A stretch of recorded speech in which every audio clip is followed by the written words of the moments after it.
Welcome to Bat Therapy, psychology of Batman, superheroes, and other comic book characters. Be a fly on the wall or a bat in the cave, listening in on a friendship built out of a love for talking Batman, comics, and the everyday struggle to achieve mental health and happiness.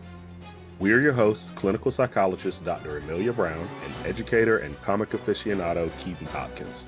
Don't forget to follow us on YouTube and social media and find our Patreon at patreon.com/battherapy. This podcast is about providing education and understanding and is not a replacement for mental health treatment or support. If you're needing help, go to bat-therapy.com for resources. Okay. Summer of Infamy is continuing, and I am really excited about this episode because we're going to be talking about my favorite MCU villain, Erik Killmonger.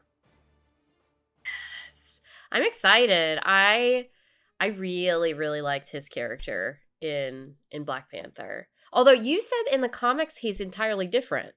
Yes, in the comics he is different. He is like a Wakandan and he loses his family to like another group. It's a completely different backstory, a completely different character. And so today we are going to be talking about the Erik Killmonger from the MCU. So we'll discuss him in Black Panther, his cameo in Black Panther Wakanda Forever, and of course his what if when he saved Tony Stark.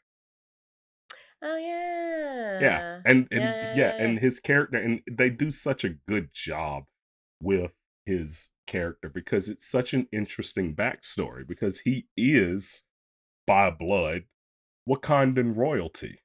But it did not go that way. He grew up in a very rough neighborhood. Like it's a good story, and I've said on this podcast again and again, you stick the villain, you stick the landing. And I love a good charismatic villain. And he's one of those villains that I absolutely feel for.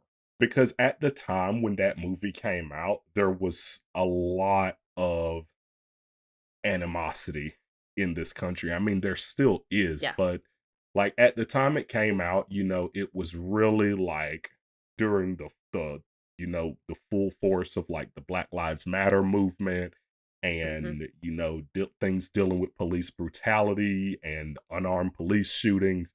And so his attitude and everything that he hated and everything he wanted to change, it really did touch on what a lot of minorities were going through at the time. And so I really like watching that movie the first time. I almost walked out of it like it's almost hard to call him a villain because you saw where all of his anger came from. And you also felt that, like, as a Black man, I felt that anger. He's a very, very interesting character, and I absolutely love him. And he's also such a badass. Like, he's so awesome.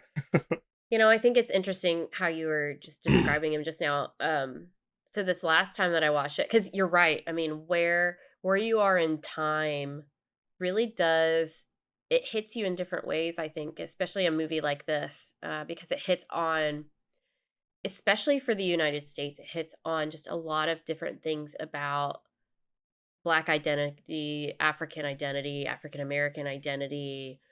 And it's funny because, well, not funny, but I found it interesting because I found myself almost crying when he dies in the movie. Yeah. Even though he's supposed to be the villain, but he's also kind of not supposed to be Exactly. And part of me too, it was kind of like, did I love what he was doing to the Wakandan people? No. But I also, what is it? I almost felt disillusioned when he died too. Like, here we go. Another one dies. Another attempt thwarted. Even though I didn't really agree with what he was doing, there's this spirit to him that you root for, Right. because he is the royalty that has been thrown aside. And it also hits very much on really some similar things, kind of like the United States when you talk about the world wars and stuff. Hmm. When do you keep yourself separate, like Wakanda had done, versus when do you step in and try and support, protect? I guess in his case, he was saying maybe not so much protect, but weaponize the people who are really struggling. And it's Well, they and did such a good job with this movie. it's very, very interesting that you brought up the world wars, because something kind of dawned on me while rewatching Black Panther. I've seen the movie dozens of times. It's so good. It's one of my favorite MCU movies. Erik Killmonger is what would happen if Isaiah Bradley wanted to get even instead of wanting to be left alone. Mm. Isaiah Bradley went through absolute hell and torture because of the government, because of what racism did to him. And at the end of it all, he just wanted to be free. He just wanted to be left alone. Erik Killmonger has that hatred towards pretty much that same group of people that have been stepping on minorities and, just doing all of these terrible things. And he wants to get even. He wants to get back at them. He wants revenge. His big thing is revenge, because he's angry about how his father was killed by his uncle, by T'Challa's father. So he wants revenge there. But at the same time, he grew up in such a rough environment that he also wants to change that. So it's interesting because it's like he escaped that system, right? He became a Navy SEAL, he graduated from MIT, but he did all of it because his motive was vengeance. It wasn't that, oh, I want to better myself, I want to reach for the stars. He's like, no, I want to better myself, I want to reach for the stars, but it's because I have a vendetta. It's very interesting. I'm pausing too, because so I totally see what you're saying. And he's also sounding very Batman right now. Yes. Too. Yes. Yes. Yes. The whole There's a reason I I'm love stuck him. on I love this. I hadn't really put that together, because I was thinking about a lot of things when you were talking there, and then he very much honed himself into a weapon to get back at all of the forces against him. But instead of those forces being criminals, the forces are the very systems that maybe create a lot of the criminals in the first place. And it is very interesting, and also kind of this question of if he were white, would he be the villain? And obviously, I see obviously in this movie things are set up in a certain way, but just generally there are so there's a lot of stuff out there, and I know some people might feel tired of hearing it, but they talk a lot about like implicit bias and other things. But it really is true that our brains will categorize things, and it tries to be able to help us sift through information very quickly. And so all of us, not just white people, but literally all of us have, especially specifically in the United States, we've been conditioned to, unfortunately, see someone who is Black as more likely to be dangerous. So they did this experiment where, and you've probably heard of it before, but they did an experiment, and you watch someone and you can't really tell what they're holding, but they flash something. And if they're white versus if they're Black makes a difference in terms of if you think it might be a weapon or they might be threatening in some way. And so, yeah, here we have this guy being described in a way that arguably he's wanting vengeance on something that makes a little bit more sense than really a rich guy who wants to beat up criminals and has Right. the money to do something better. And yet he's a villain and the other guy's a superhero. Right. And the thing is, what's I will say that what Killmonger's trying to do is basically wage war against True. the entire world. Like Yeah. he's gonna go on like a full scorched earth on the entire world. And I'm not and the issue the issue I had with him was he didn't have any it didn't seem like he had any concern for loss of life. Like every True. time he was talking, he's like, "Oh, we got to liberate these people. We got to help the downtrodden." But the He entire wanted to do it time, by putting firearms in their hands and putting right, Wakandan weapons and such in their hands. right, Yeah. and he's like, "I'm gonna form a Wakandan empire, and I'm gonna burn it all, and I don't care about Wakandan tradition." Like he didn't care. Like he was just absolute, just hot rage. He was just Yeah. full of rage. And on the other side of that, Okay, you okay, fine. He's Jason Todd. there we go, right? Um, but on the other side of that though, you have T'Challa, who Yeah. realizes once he finds out who he is, he's absolutely hurt for him. He's Yeah. absolutely hurt for him. He feels for him, and they're at odds, but he also completely understands why he's so angry. And the reason I say that is because when he goes to the ancestral plane and talks Mhm. to his father, he's like, "You screwed up. You screwed up Okay. because you left him and you shouldn't have. And now look what he's become because of what y'all did to him." Mm, And and also throughout, I I was no, gonna say, I'll listen. yeah, I'll listen to the rest of what you say, I and was then I'll gonna yeah. say also throughout the movie, T'Challa also has this whole thing where he's like, "We're not doing anything for the world, Yeah. and we really should be." And he's hearing it some from his ex-girlfriend. He's hearing it some from her, but at the same time, he is sort of seeing like, okay, the world does need help, and it is kind of messed up that we're just this super Yeah. ultra great country with all these technological abilities, and we're just keeping it from everybody, right? Yeah. Yeah. And so it's interesting because they're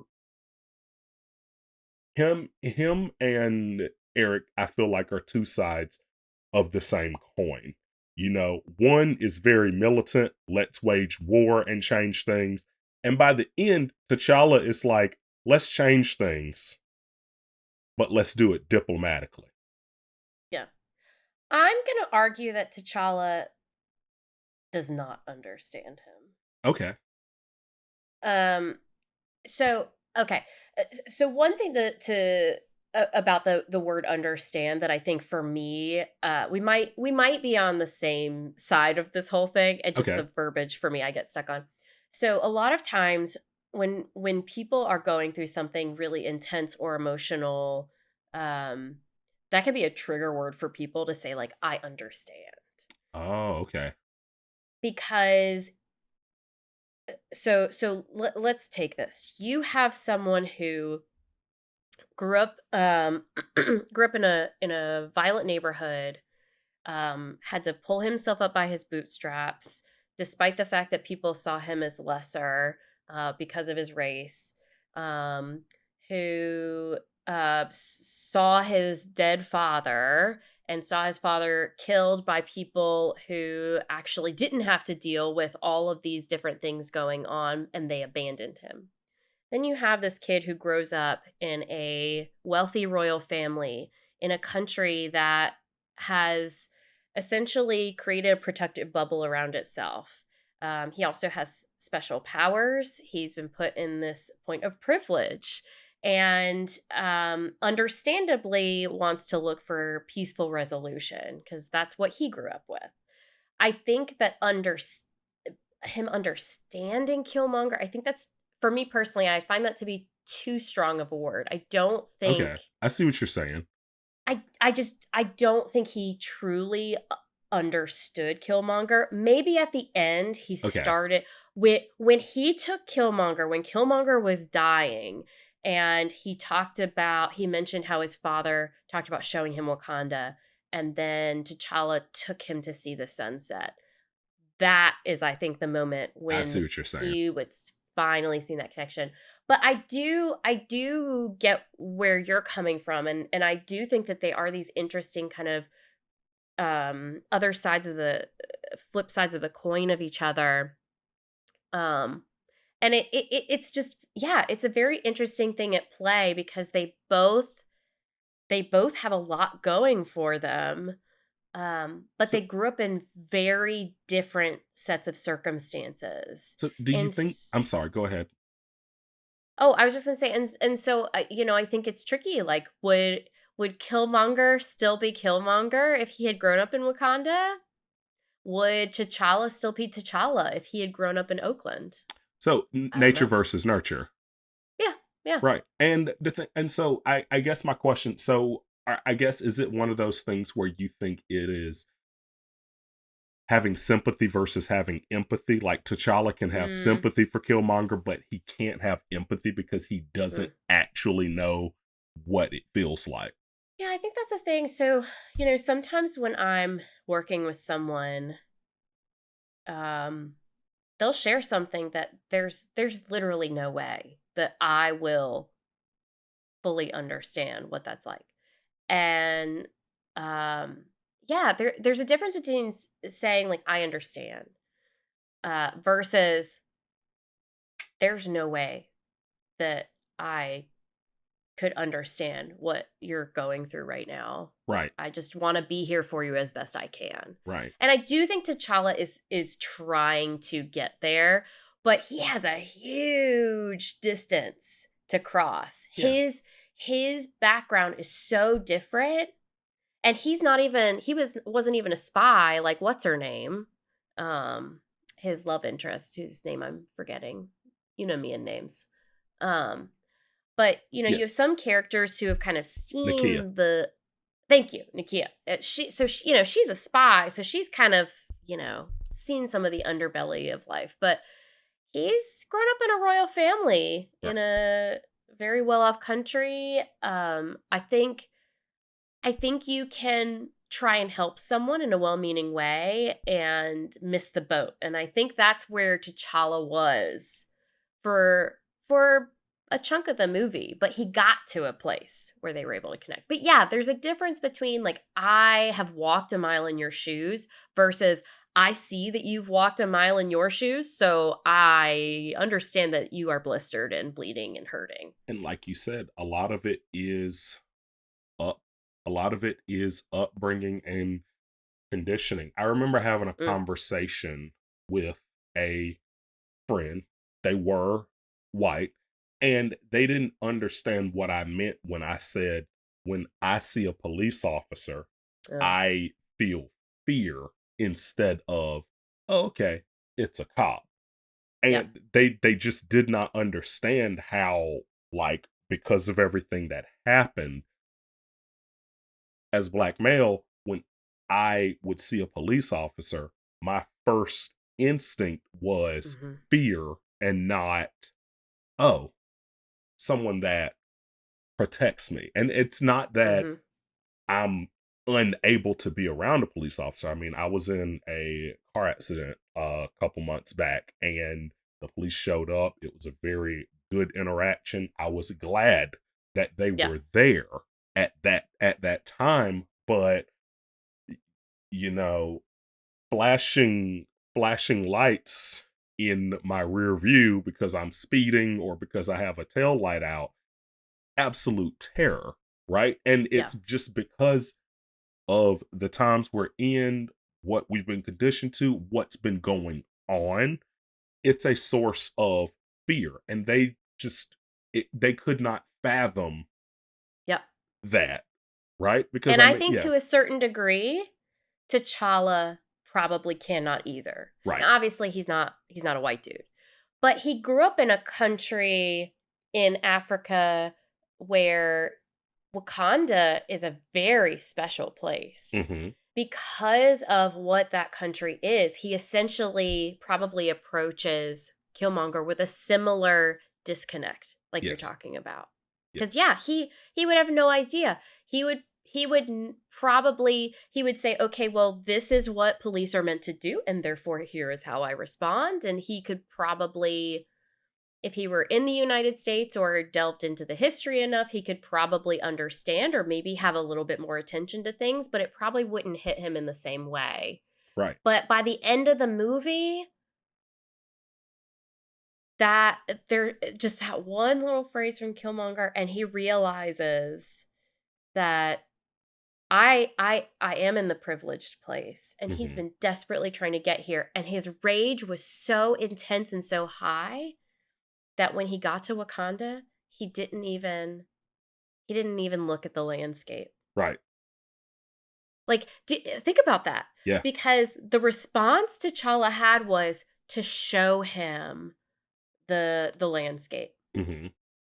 which means that Killmonger was so rageful, and this is why this kind of thing is so just frustrating and sad, because the all of these injustices that happened to Killmonger, like you said, his rage is built and built to the point where it actually kept him from being able to fully take in the experience he was doing it all for until he was literally dying. Yeah. And this was rage that was passed down. So the Yeah. same way that T'Challa was raised kind of in a bubble under his father T'Chaka, Eric Mhm. was raised for the time he was with him under his father Njobu, who Yeah. was in, even though he was from Wakanda and royalty, he saw what was going on in the Yeah. real world, and it got to him. It got to him Yep. to the point that he was like, I don't care what it takes. I'm going to change it no Yep. matter who I have to run over. He even had Wakanda attacked in order to get weapons, in order to try and fight it, because Wakanda just love sweeping things under the rug. Not my Yep. problem. I'm looking the other way. Mhm. That's their issue. We're our own people. And it just all kind of came to a head because they kept sweeping stuff under the rug. T'Chaka Yep. killed Njobu and then just left the kid there. Killed Yep. his dad and just left him there. Just completely like, all right, we're dipping. We're going back to Wakanda. What's done is done. Which also might show just not just the isolationism and the bubble they had created, but also how disconnected they were. I I don't there are kind of hints that he knew it might not be the best to just leave him there, but they probably had no idea the context they were leaving this little boy in. And Yeah. I mean, we don't even know the context at the end of the movie. We don't know, what's going on with his mom, who are the people around him, who I don't think he mentioned who raised him or Mm-mm. anything from that point. All you know is this kid was playing with some friends in a basketball court and goes up and sees that his dad is dead. Yeah. I mean, he completely like, because I think his nickname is Killmonger, but I think his name is Eric Stevens, I think is his name. Mm, And it's like, I don't know how he got last name Stevens. I don't know how yeah. any of that came about, but it's like he just grew up with just a completely different identity from Mhm. who he really was, and the government didn't care. He was just going around Mhm. killing for them. They were like, Sure, you can be whoever you want to. Yep. Killmonger it is. Yeah, scar your body up. We don't care. Just So, keep oh yeah. pulling the trigger for us."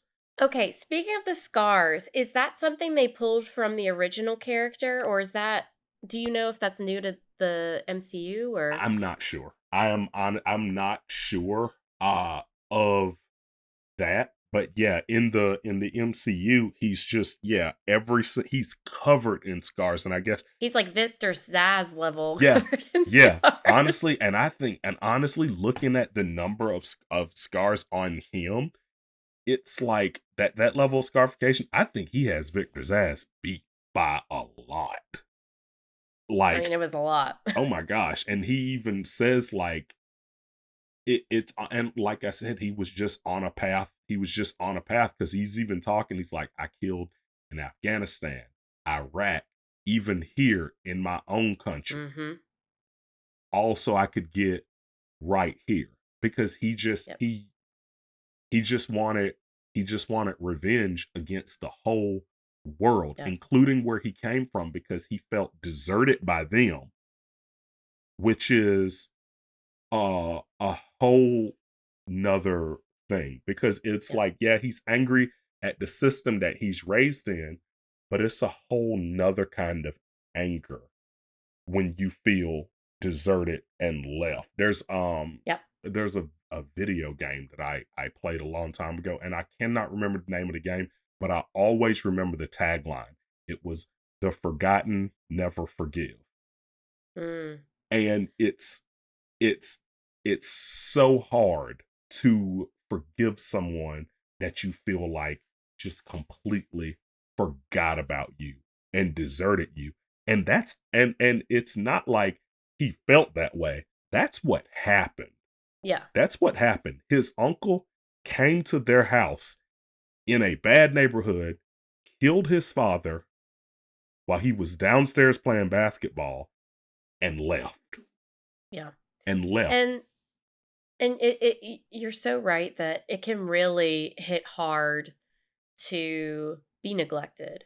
And actually, a lot of times we focus more on abuse. So when there's some sort of injury or what we see as, something being targeted towards someone is as the injury. Right. But neglect, injury through lack of attention, connection, that can be just as awful or worse. Mhm. Neglect is so damaging to a person. And like you said, the the very fact that something can be done to you and the other person or society in this case for him isn't even acknowledging it, and he's getting it from multiple different angles, and all this anger builds and builds. And he definitely he sees himself as a rebel, Mhm.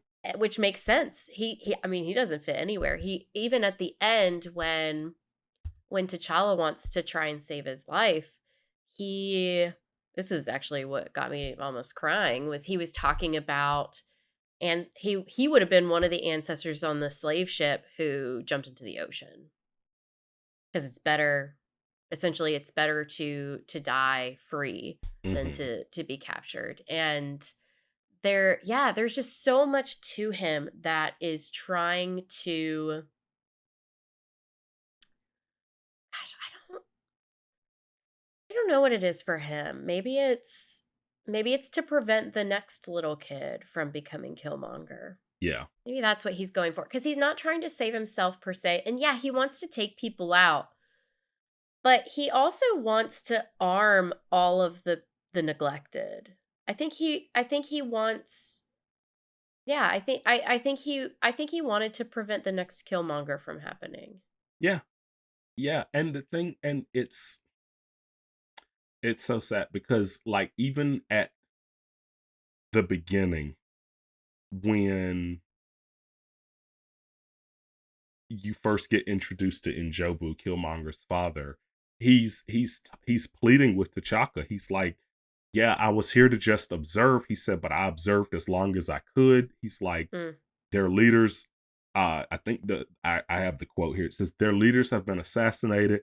Their communities have been flooded with drugs and weapons. They're mhm, overly policed and incarcerated all over the mhm. planet. our people suffer because they don't have the tools to fight back with. Yeah. And it was just sad because when Killmonger goes to the ancestral plane and talks to his father, what's so sad is like you can tell his father kind of regrets it because he Mm, now sees how much of that he passed on to his son, and he didn't want that for him, yeah. but he's too far gone at this point. It's like I'm I am who I am. I am a product of what you made me and what this environment made me. Yeah. Whereas his father, he grew up royalty, but then he came and saw what the rest of the world Yeah. was like. It's kind of interesting because in a certain way, so I mean, it's Black Panther and Black Panther is T'Challa. Mhm. But really, I mean, if you're talking about the history of the United States, Killmonger is kind of a representation more of the Black Panther approach in some ways. Yeah. Correct? What do you mean? Because just in terms of because they're so we had kind of the folks who were saying peaceful protest and essentially don't succumb to what they throw at us. Oh They'll yeah. just turn it against us. And then you had people saying, we've been hit enough. It's Right. time to fight back. Right. And so I feel like that's where Killmonger leans toward. Yes, And I'm absolutely. just, Way more I, militant, way more yes, it's us or them versus it's right. us and them. Right. Exactly. And he's very much we have to help those that have been stepped on to now be the oppressors, to be the Right. ones that step. And yeah, it's just very interesting. I mean, the the movie's literally called Black Panther and it's obviously about T'Challa, and yet here you have Killmonger. And I mean, part of you just goes, you ain't wrong. Right. Right. And I even with I want to get back to his scars too, because I found those very interesting, and there are different reasons that people might mark their bodies in such a way. Um, but I found that very interesting to him because, sometimes there could be tribal reasons that people might, scar the skin or some sort of like cultural traditions and whatnot. But then there's, of course, branding of human slaves that's happened. And I think it's also just another way of him kind of taking all of this stuff going on around him and saying, I'm going to show you. And you're going to see a physical representation on me about me taking my power back. And everything that I've gone through to Mhm. get here. And yeah, and that's the thing. He didn't give himself the name Killmonger. They gave him that nickname. Oh, yeah, that's right. They gave him that nickname because of how many he had killed. Yep. And so that was another thing. It's like, oof, that is scary. That's scary. That like he was on that Mhm. level, but he was also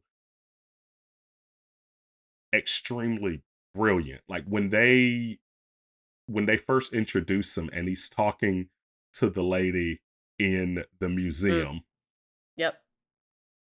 it's just so funny because he's acting like he doesn't know, and she's of course acting like she knows everything there is to know, and Yep. he's Because just like, he looks like just like some, young black guy off the street who, doesn't know what's what, and then she's the educated white woman who uh-huh, can tell right. him everything about Africa.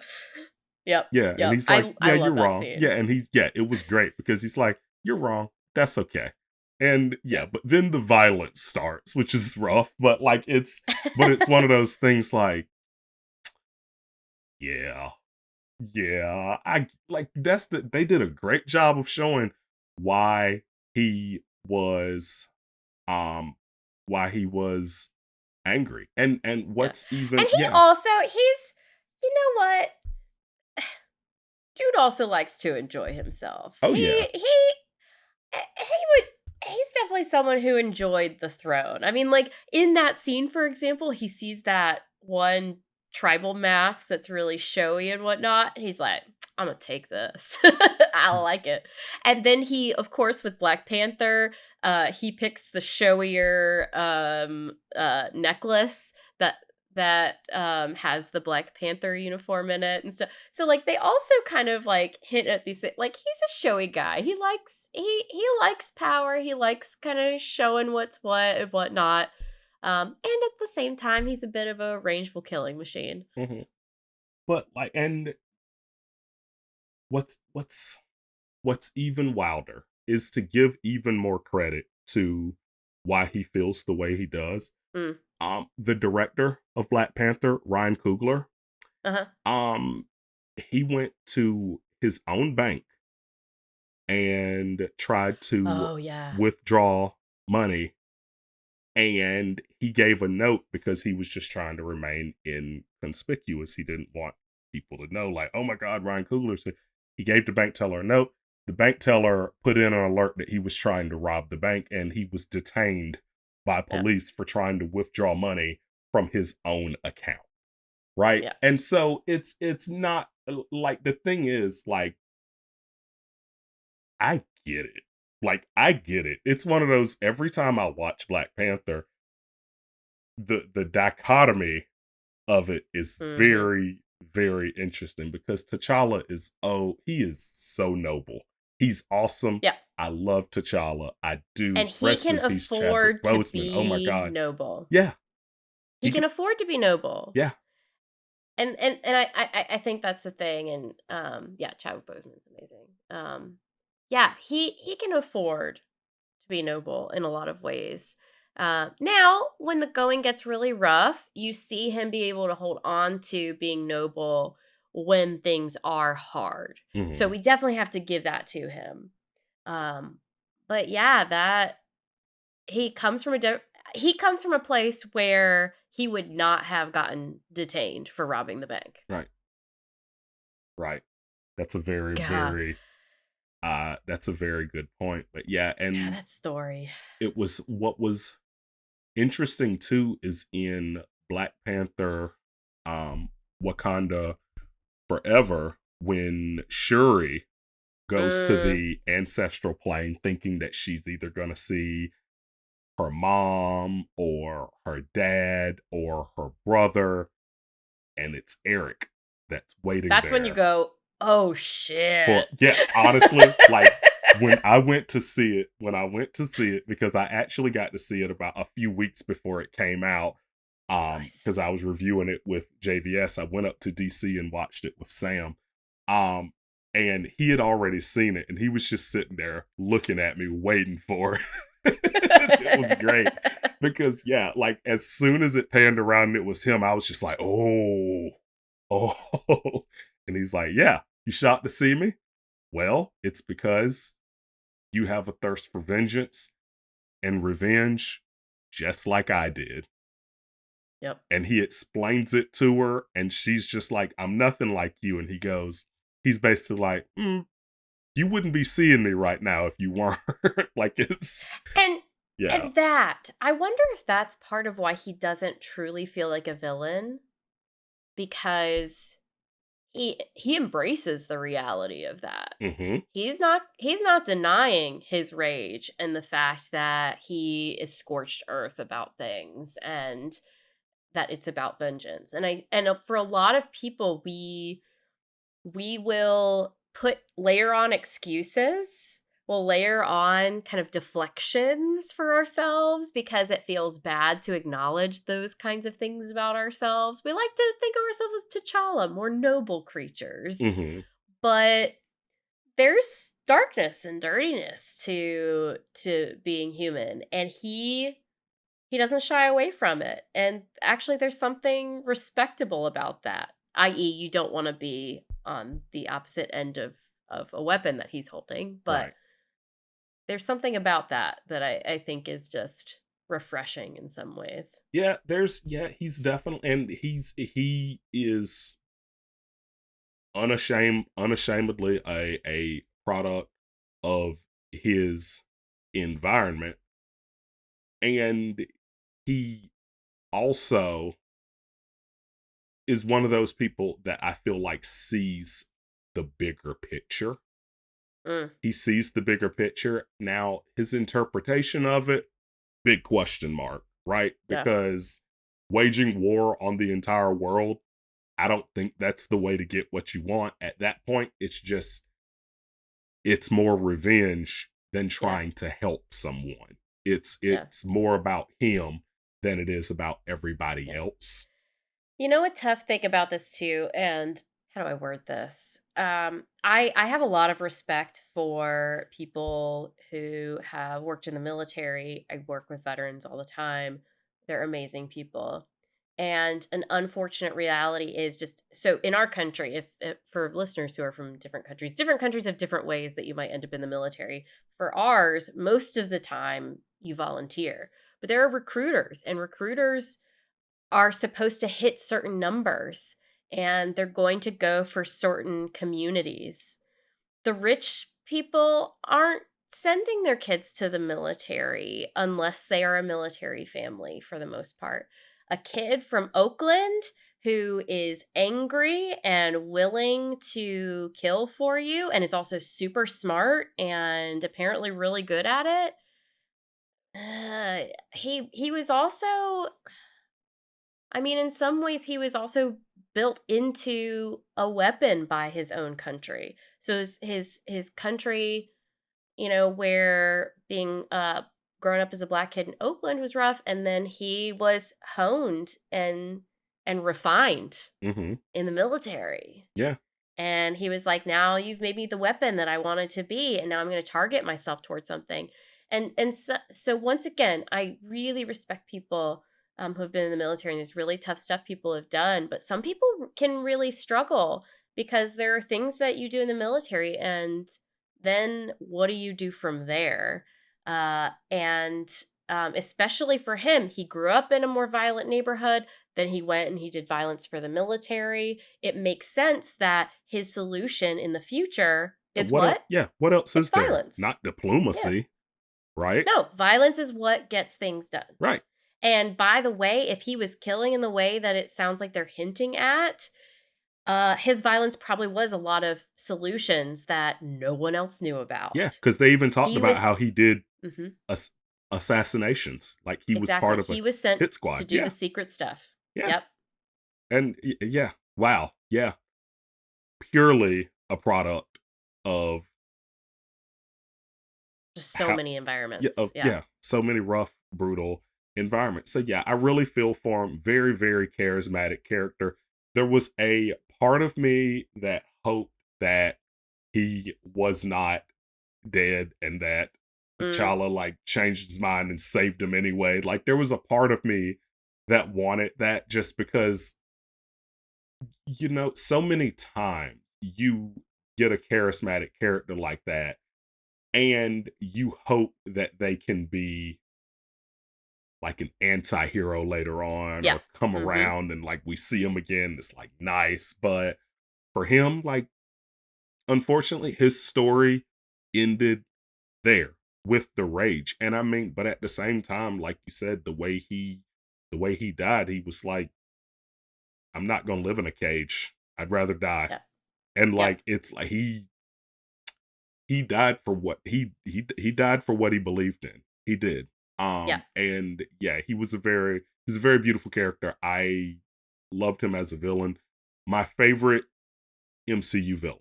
He is definitely my favorite because I'm sitting here trying to think of another one right now that like that really sits with me, but like I don't feel like any of them can really come close to him. I really, really loved Killmonger. He was awesome.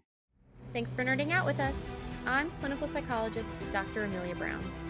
And I'm educator and comic aficionado Keaton Hopkins.